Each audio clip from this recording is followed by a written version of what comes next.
Bom dia a todos que nos acompanham aqui na página do Diário dos Campos. O meu nome é Milena Sartori, eu sou repórter de economia aqui do jornal.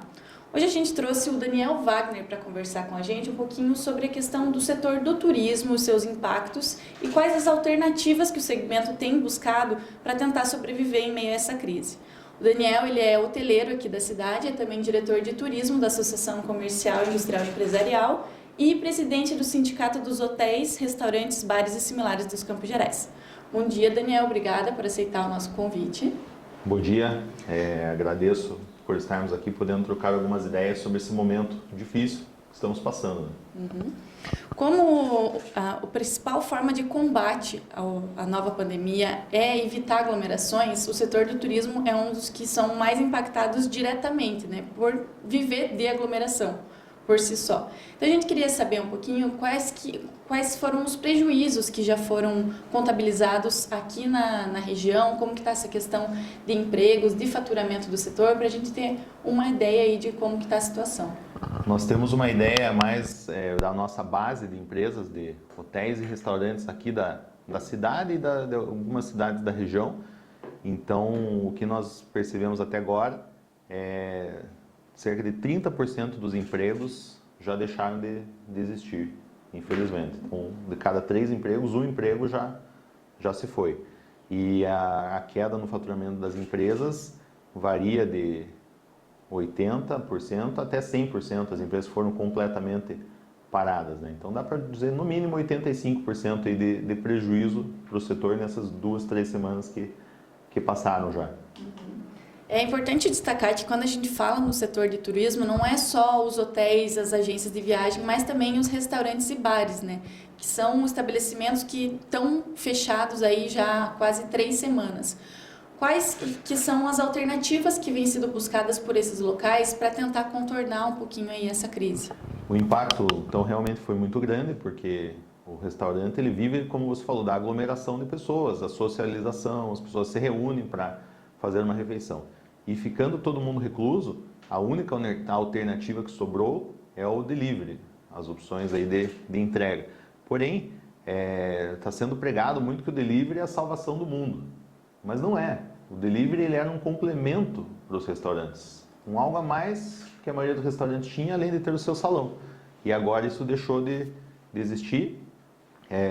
E o que eu penso? O delivery ele era uma opção prática para as pessoas no seu dia a dia, né? A rotina corrida, trabalho, estudo, esse tipo de coisa. Neste momento que as pessoas estão todas em casa, paradas, o que elas mais têm disponível? Tempo livre. Então elas não precisam que alguém faça a comida para elas, em tese, porque elas foram no supermercado, fizeram compras e cozinhar chega a ser até uma terapia, às vezes algo a mais para ocupar a cabeça ali, né, no momento que a pessoa está reclusa em casa. Então, realmente, os restaurantes só vão poder respirar um pouco a hora que eles tiverem a possibilidade de atender alguns clientes no salão. Nem que comece com 20% do espaço permitido, mas já seria algo que poderia fazer funcionar. Porque, nesse momento, garçons todos estão parados, atendentes estão parados. Então, é um ou outro funcionário de produção de cozinha que vai estar tendo alguma ocupação, mas é muito, muito menor do que quando os restaurantes tinham seus salões, né, frequentados pelos clientes. A gente sabe que é dramática a situação. Em relação aos hotéis e agências de viagem aqui da região, o que tem sido buscado fazer, quais são as alternativas e os projetos também que vêm sendo feitos para os próximos meses? Os hotéis também, eu posso falar com mais propriedade por ser hoteleiro, né, o custo fixo de um hotel é muito alto. Vamos dizer que uns 80% do custo do hotel é fixo. Tenha clientes ou não tenha, o custo está lá.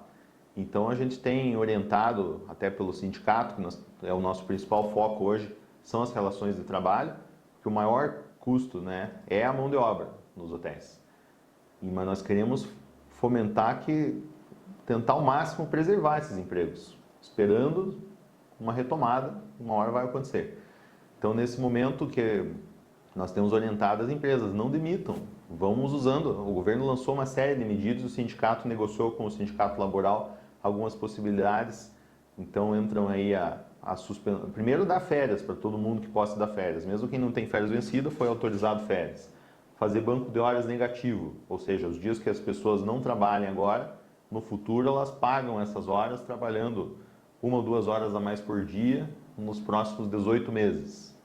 Outra alternativa é reduzir o número de horas trabalhadas, e daí reduz proporcionalmente o salário, e o governo complementa uma outra parte para as pessoas. E a outra medida ainda que é a suspensão. Então, a suspensão por até 2 meses. Nesse período, os funcionários ficam em casa e recebem do governo federal um valor que é um sistema similar ao do seguro-desemprego. Então, a gente tem recomendado assim, vamos fazer de tudo para usar todas essas medidas possíveis primeiro, para em último caso fazer a demissão. Essa é a nossa bandeira, vamos dizer assim, nesse sentido de redução de custos. E daí todo mundo, não é aí só o nosso setor, mas todo mundo está renegociando com seus fornecedores, prazos de pagamento, parcelamentos, isenções, para todo mundo poder passar por esse momento, né? Isso que a gente tem visto. Isso em termos de custos. Em termos de receita, não é visando lucro hoje. Hoje o mínimo que a gente consiga é para tentar amenizar, para pagar um pouco desse custo fixo. Então os hotéis são uma alternativa interessante, por exemplo, para pessoas da própria cidade que às vezes queiram fazer o isolamento, porque tem pessoas em casa de grupo de risco, por exemplo. Nós podem deixar essas pessoas em casa e ficar uns dias nos hotéis. É uma alternativa. Outra alternativa é as pessoas utilizarem os apartamentos dos hotéis para fazer home office. Às vezes não estão conseguindo fazer em casa, tem crianças, estão em casa, barulho, cachorro, e não está rendendo o trabalho. E daí tem um dia determinado que ele tem uma reunião muito importante para fazer. Puxa, que tal se isolar num hotel? Vai ficar lá num apartamento só dele, asepsia total, privacidade, silêncio, e às vezes vai poder fazer o seu trabalho com mais produtividade, né, para aquele momento. Então são algumas alternativas dos hotéis que a gente tem visto. As agências, acabou de sair a medida provisória essa de ontem para hoje, que permite, que incentiva, né, a remarcação das viagens ao invés do cancelamento, e permite que a devolução dos pagamentos que já tenham sido feitos pelos clientes seja feita em até 12 meses. Por que o governo lançou essa medida? Para dar uma acalmada no mercado, porque senão é uma enxurrada de pedidos de devolução de pagamentos e vai quebrar todas as empresas, todas. E daí destrói os empregos e as empresas daqui a um ano não vão estar aí para prestar o serviço. Então, dessa forma, ele dá uma acalmada, pessoal, respira fundo, todo mundo, negociem aí, as empresas têm até um ano para prestar o serviço, remarque sua viagem para daqui a alguns meses, ou tem até um ano o seu dinheiro será devolvido. Claro que não é uma solução legal para o consumidor, que precisava muitas vezes do dinheiro, mas também, senão a gente quebraria todo mundo. Essa é a minha visão, né? Voltando ainda na questão dos hotéis, né? Você comentou que é possível as pessoas que buscam isolamento, tanto para proteção própria ou para proteção de terceiros, ou para realizar reuniões, profissionais da saúde, enfim. Quais são as medidas que têm sido tomadas pelos hotéis para evitar também as aglomerações nos hotéis? Porque por mais que tenha diminuído o fluxo, ainda tem ali alguns hóspedes, né? O que tem sido feito para buscar uma maior segurança tanto para os clientes quanto também para os funcionários? Primeiro é importante falar, né, que muitos hotéis fecharam. No Brasil, mais de 70% dos hotéis estão fechados, por exemplo. Então, em Ponta Grossa, vários hotéis estão fechados. Posso falar pelo nosso, que nós estamos pregando muito isso e compartilhando medidas com os outros hotéis. Nós redobramos, triplicamos o foco na asepsia, principalmente das áreas críticas, onde todo mundo coloca a mão, né, botões de elevador, corrimão de escada, teclas de luz, controle remoto, maquineta de cartão de crédito, balcão da recepção, enfim, maçanetas, registros, tudo isso foi muito intensificado a asepsia, além do que já era. Esse é o primeiro ponto. Um outro ponto aí para evitar aglomerações, nós estamos servindo o café da manhã individualmente nos apartamentos. O hóspede só diz o horário que ele vai querer e a gente agenda lá e entrega uma bandeja. Então isso era a única aglomeração que poderia existir hoje com restrição de eventos, seria o café da manhã. Então não está acontecendo. E outros hotéis a gente sabe que também estão servindo nas mesas direto, ao invés de ter um buffet, e daí são mesas bem isoladas também. Então a gente vê que está tendo sim essa preocupação. No nosso hotel, uma dica até que pode servir para qualquer empresa, nós compramos vários timers de cozinha, desses que a gente gira e dali alguns minutos toca a campainha. Então nós espalhamos por todos os setores do hotel esses timers e a gente regula para que de meia hora ele toque. E essa hora é a hora de lembrar de todo mundo fazer mais uma passada de álcool gel ou lavagem de mãos. Está sendo bem interessante isso. Essa até é uma dica, né? Uma alternativa não só para hotéis, mas para todos os tipos de empresa e até para a própria casa das pessoas, né? O pessoal ainda está saindo trabalhar e tudo mais. É uma dica bem interessante mesmo para se forçar mesmo a se educar a buscar essa higienização. E isso vai virar um hábito depois que passar a pandemia. Todo mundo vai ser um legado da pandemia, essa preocupação muito maior de higienização. E é positivo isso. Bacana. Ponta Grossa e a região como geral tem o turismo rural muito forte, mas também no setor da hotelaria tem muito forte a questão corporativa, né? Porque a gente tem muitas multinacionais e grandes empresas que acabam recebendo muitos empresários e eventos de negócios também. Por conta desse perfil, a cidade e a região tem alguma perspectiva de retomada mais cedo do que outras regiões mais turísticas, por exemplo? É porque o turismo de lazer, ele é um desejo, é um plano que as pessoas fazem para na hora que estiver tudo bem, assim, eu me organizei, vou realizar um sonho muitas vezes. E o turismo, as viagens corporativas, é uma missão específica, é um compromisso.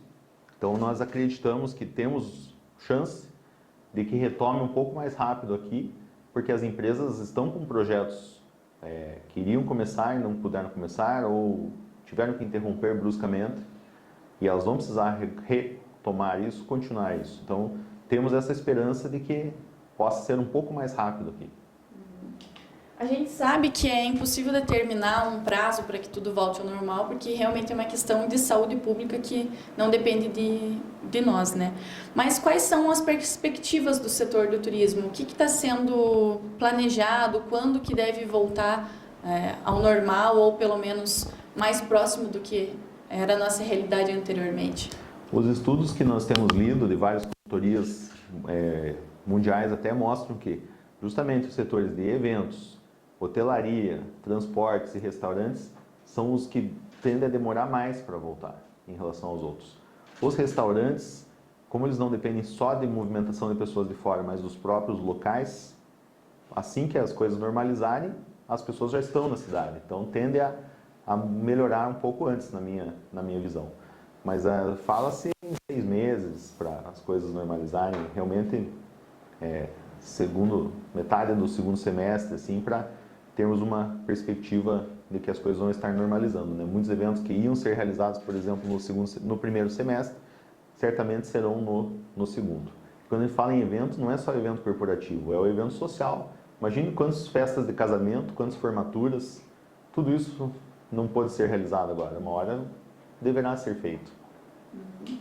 E o setor ele tem buscado, por exemplo, a gente está vendo em vários locais pacotes, descontos, já venda antecipada. O que vem sido feito nesse sentido aqui na nossa cidade? Já tem alguma movimentação, que a gente conversou com algumas agências de viagem, mas isso é muito alinhado com operadoras, e então é um mercado difícil ainda. Ninguém nem sabe quem vai permanecer no mercado das grandes empresas, né? A gente torce muito que todas as companhias aéreas, por exemplo, sobrevivam. Mas é um desafio. Mas o que tem sido feito é isso, anúncios de viagens para um preço muito menor agora do que para ser feito lá na frente. Uma coisa que a gente percebe é que o turismo nacional vai ser fortalecido, porque as pessoas vão preferir fazer viagens mais próximas, mais locais, e até por questão do custo da taxa do dólar hoje, né, que está altíssima. Então a gente vê que o turismo nacional tende a se fortalecer. Como representante do setor, quais que são as dicas, as orientações que vocês estão repassando aos empresários desse segmento? Por exemplo, oferecer créditos, fazer mesmo essas promoções? O que eles podem buscar para tentar segurar aí o seu negócio? Nós temos até a Associação Comercial, na qual eu sou diretor de turismo, tem realizado todos os dias às 10 horas da manhã uma live falando de questões que impactam diretamente a vida dos empresários. Questões tributárias, trabalhistas, crédito, motivação, liderança. Então, são dicas de várias possibilidades do que está nos afetando neste momento. Então, eu vejo que Mas e perante o sindicato, como eu falei, a gente reforça essa orientação, porque vamos usar todas as medidas trabalhistas e tributárias que o governo está nos oferecendo. Afinal, a gente pagou imposto tanto tempo. É o mínimo que o governo pode fazer nesse momento, é nos dar essa ajuda para que a gente consiga segurar as pontas e manter os empregos. Então, não demitam ainda, pessoal. Vamos usar todos os outros recursos antes. Férias, suspensão de contrato de trabalho, redução do número de horas. Vamos nos encolher ali, a gente sabe que está difícil, mas isso vai passar. Eu tenho uma visão otimista, Milena, de que o Brasil, vendo o que aconteceu nos outros países, na Itália, nos Estados Unidos, se preparou um pouquinho antes. Questão de dias, mas se preparou um pouquinho mais cedo do que os outros países. Além disso, o perfil da nossa população é mais jovem do que os europeus. Os europeus fumam muito mais do que os brasileiros. Os americanos são muito mais obesos, em média, do que os brasileiros. O nosso clima é mais quente. Então, eu tenho uma visão otimista de que, talvez, com tudo isso, esse conjunto de fatores e a antecedência que nós tivemos, nós tenhamos ganho um pouco de tempo para que o remédio fique pronto e não cause o estrago que causou nos outros países. E se isso acontecer, o Brasil sai dessa nos trilhos para, em pouco tempo, se tornar a quarta potência mundial. É a minha esperança. Legal. Como você comentou, tá difícil para o empresário, mas tá difícil para o trabalhador também, tá difícil para todo mundo, né? Agora é o momento da gente se unir mesmo e buscar pensar no melhor coletivo, tanto em questão de saúde quanto de economia. É um equilíbrio que nós temos que buscar para as pessoas não morrerem nem de vírus, nem de fome, nem de depressão. Então é um desafio realmente grande. Imagina os governantes nossos, é uma pressão violenta. O pessoal da saúde quer que feche tudo. O pessoal do comércio precisa de circulação, quer que abra tudo. Como equilibrar isso, chegar num ponto médio ali, né? O justo e necessário. É difícil. Muito obrigada pela sua presença. Lembrando que tudo que foi discutido aqui também vai ser divulgado no site do jornal em forma de reportagem e na edição impressa do jornal desse final de semana. Muito obrigada pela participação de todos e até a próxima.